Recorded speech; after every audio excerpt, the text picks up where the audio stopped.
Hello and welcome to sixth grade science, our virtual open house. My name is Sarah Montgomery, and I'm going to share with you a little bit about our course and a little bit about me. So let's get started. I'm going to go ahead and share my screen with you. Okay, so yes, this is fall 2021, and we're talking about sixth grade science today. So here's a little bit about me. I am a PK lifer. I have my master's from the University of Florida. I am a huge geology nerd. I lived in Ohio briefly, but I did grow up in Gainesville, as evidenced by the fact that I'm a PK lifer. I have a dog named Olive. I have two kids, Nora, who's in seventh grade, and George, who is in fifth grade this year. And we have 4 chickens. So that's a little bit about me. For science this year, we are doing 4 units of study and then a couple of projects at the end. So our first unit is physics, and we're wrapping that up right now. It's about physics and light. And our question was, why do Australians have so much skin cancer? So at this point, your students should know the answer to that. So if you want to ask them, they probably have a lot to say. Our second unit is about to start, and that's going to be biology. And we're thinking about what happened to the lake trout in Lake Michigan and trying to figure out where they went. Unit 3 is our earth science unit, and we're looking at national parks and how they were shaped. And unit 4 is our chemistry unit. And that's going to be our last unit, our last big unit for the year. And that's about why Titan, which is one of Saturn's moons, why does it keep disappearing? Why does the lake on Titan keep disappearing? Okay, so grading. So here's how grading works for us. When we talk with the kids about grades, we use this language here, this mastery, exceeding, meeting, approaching, and beginning. So when we think about grades in here, meeting would be what we would consider grade level. So beginning would be anything that's ranged from a 1.6 to 2.1 in our grade system. And approaching would be a 2.2 to 2.7. Meeting would be a 2.8 to a 3.3. And mastery would be a 3.4 to a 4.0. And those would be the equivalents of like A, B, C, D. Typically, I only give not meetings or insufficient if something was not turned in. So if something is turned in, then most kids are going to be beginning. And then next would be approaching. If they're on grade level, that would be meeting. And then above that would be exceeding or mastery. So taking a look at Canvas and our grading system, this is what it would look like. This is a sample of opening up the grades page on Canvas.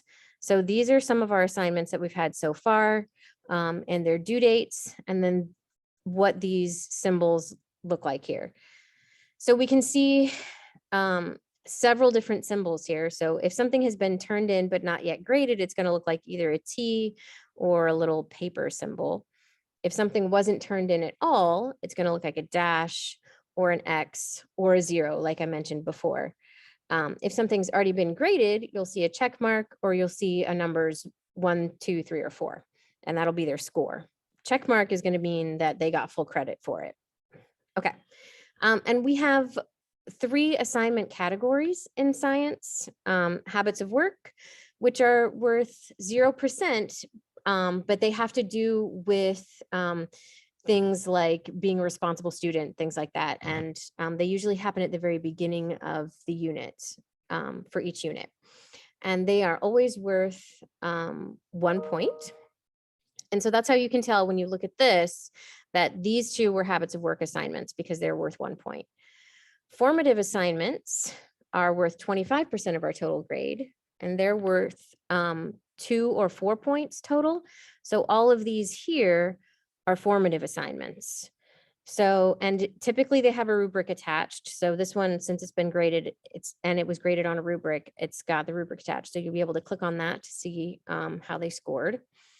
And the kids can tell easily that it's a formative because it's either worth 2 or 4 points. So if it's worth 2 points, then it's going to get a check mark. And if it's worth 4 points, then it's going to get a rubric. And then last, we have our summative category. And for summative, those are worth 75% of our scores for each unit. So this right here is one of our most recent assignments, and that's the summative assignment for the first unit. So notice how it has these stars here. That's how the kids can really easily tell that this assignment is important and that it's worth more than the others. Also, the fact that it's worth more than 4 points tells us, that clues us in that it's a summative assignment as well. And that'll be scored on a rubric too, whenever it gets scored. So these are an example of what, when you're looking at grades in Canvas, what the kids see, and that would help them figure out what they need to go back and resubmit or what's missing, things like that. Side note, Canvas will automatically put a little late symbol up there if something was submitted late, but I don't take points off for lateness. As long as something is turned in, then I'm going to score it. But there will sometimes be a little red word here that says missing, and that'll tell you that you need to go back and resubmit that. Okay.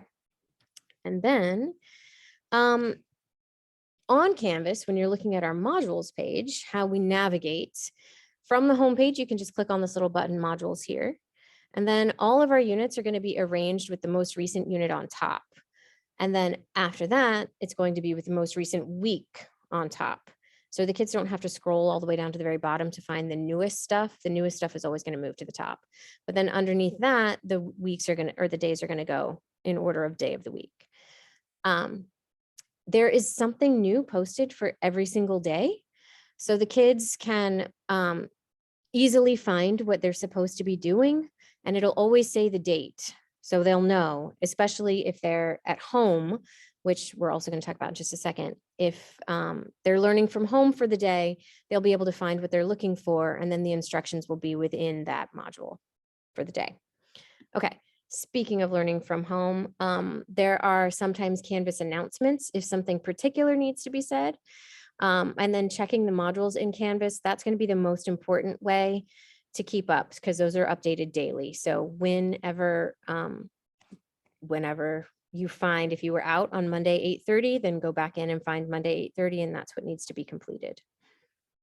And then if ever anybody needs help with anything, you can just email me at smontgomery@pky.ufl.edu or in the Canvas inbox, which is right there. So those are the two best ways to get in contact with me. If you need any help with anything or aren't sure what to do, especially if you're at home. But yeah, that's about it for our course. Please let me know if you have any questions, and I'm really looking forward to this year. It's going to be great. Thank you. Have a great day.